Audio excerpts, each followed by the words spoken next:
For the past few months, I have been working on a coloring book project. This involves many ink drawings, 32 of them to be exact, when the project's all said and done. Still working my way through that. I wanted to show you today what my technique is for creating these drawings.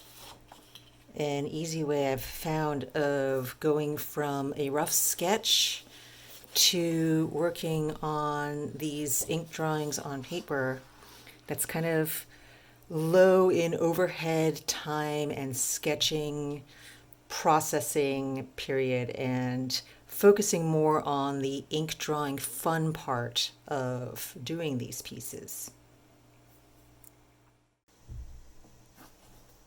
So what am I using to work on? I've got Strathmore drawing paper, smooth finish. They have a version that's got a slightly rougher tooth to it, but I like the smooth for ink drawing, particularly for something that's going to be used for a coloring book, because I don't want the texture of the paper to be interfering with the smoothness of my ink lines. The paper itself is sort of a creamy tone. It's got a nice thickness to it. Not too thick so that you can't see through it, which is going to be something that is important in a second when I'm going to show you later. But also heavy enough that it's not too flimsy. For drawing with, I am using Pilot Juice Up 0.3 pens. They also have a 0.4 and 0.5 if your preference is for a slightly thicker line, but I always prefer finer lines, so that is what I am using, or what I will be using. Next step is I bring things in digitally into Photoshop. So what I have here is a very small, well, the original sketch of this is about that large, four inches or so. And I did this sketch of a Pegasus, and I thought this would be a neat subject matter for another one of these coloring book pages. So I took a quick photograph of it with my cell phone camera, and I imported that here into Photoshop. Once I have this positioned in my larger framework, then I can start to go in and continue digitally sketching out elements. Again, all of this is meant to be very rough because I don't want to figure out all my lines and details at this stage of drawing. What I really want to do is just create some guidelines for my inking later. I prefer to leave a lot of room for exploration during the final rendering process of a piece, and this goes for both watercolor painting as well as my inking. I actually don't enjoy something where the sketch has been plotted out to such an extent that there's no surprises left, no exploration, and no chance for the medium itself to speak. So in order to leave room for that kind of surprise to happen in a piece, you have to allow yourself the chance to explore. And for me, this comes in the form of very rough, sketchy things, and leaving the final exploration of all my lines and my features of the piece to the final stage when I'm working in the finalized medium. In this case, it's going to be pen and ink.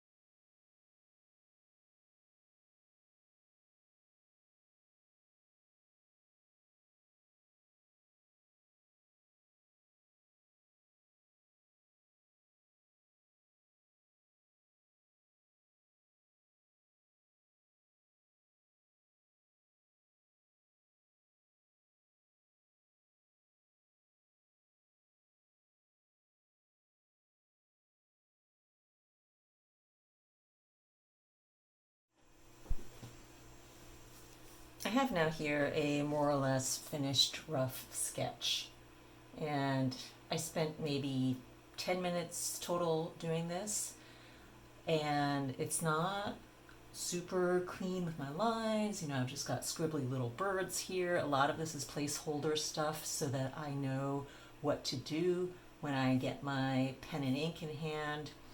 And this is just a really easy way of working out a composition. As you saw early on, I didn't have to do too much of it in this piece, but sometimes what I end up having to do is move around elements and resize them. And working on my rough sketches in a digital format like this allows for an ease of that kind of manipulation and modification in this early stage, where you are free to do that, where you can do things like that with minimal repercussions. If I needed to resize something, then when I was in the final stages of drawing or painting, it would be a lot harder to do. So this is why I like using the digital tools for the early phases of my sketching and composition process. Another thing you can do, is you could easily rotate something or reflect it to flip it the other direction if you needed to. In this case, things worked out pretty well as they were. So once I have this finalized sketch, I am going to go ahead and print this out onto an actual piece of paper. And this is not any fancy paper. I'm just using office paper from my laser black and white printer. Here we have my printed out sketch. As I said, it's just on standard printer paper, nothing fancy. Here's another one of the sketches that I have yet to turn into a actual ink drawing. I tend to do these in batches, so I like to do a few of them at a time, print them out, and then I can sit down and do the ink drawings after. Now the paper, here's my paper. I've cut it down to my correct size because my pad was a little bit big. I think I had a 12 by 16 pad and I only want an 8.5 by 11 inch sheet. Now, you'll see when I place this on top, I can't really see through it. My paper is a little bit too thick for that.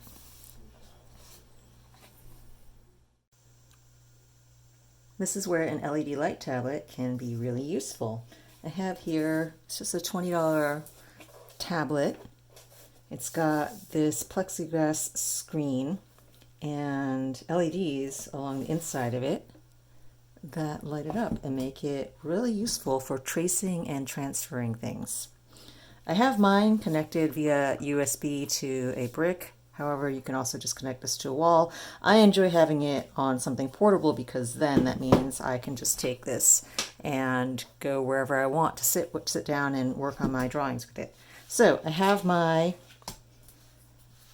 rough sketch taped down there, and then I take my piece of paper and just place it right on top and tape it down. Got to get it nice and centered and in position. I'm just using some artist tape to get the corners down there so that now I have everything affixed onto here and I can work on my inking with my rough digital sketch underneath. And when I want to turn down the brightness of the sketch coming through my paper, this particular tablet that I have allows me to hold down the power button and shift the light so it's not as bright, and that lets you see better what's on the surface. The other thing that helps to see what's on the surface of your paper rather than what's coming through from the light is to just turn on lights on your desk around you, because if you have light hitting the paper from on top, then the light coming through is not going to be as overpowering and you can more focus on your surface ink drawing. See, if I turn off my light, then you end up seeing the sketch coming through the light much easier. So doing this just makes the whole sketching process a lot easier. I don't have to worry about getting my paper all munged up from lots of erasing, or, you know, if I started sketching and I had my Pegasus over here and I said, oh, no, I want to move it into the center. If I wasn't doing my sketch digitally, I'd have to redraw it all again from scratch. But as it is, I don't have to worry about that. And when I'm done, I'm not going to have to worry about even erasing any pencil lines because there isn't any pencil. And it's just all there underneath. So at this point, I just take my pen, the Pilot Juice Up that I mentioned earlier, and I can start drawing directly onto my paper.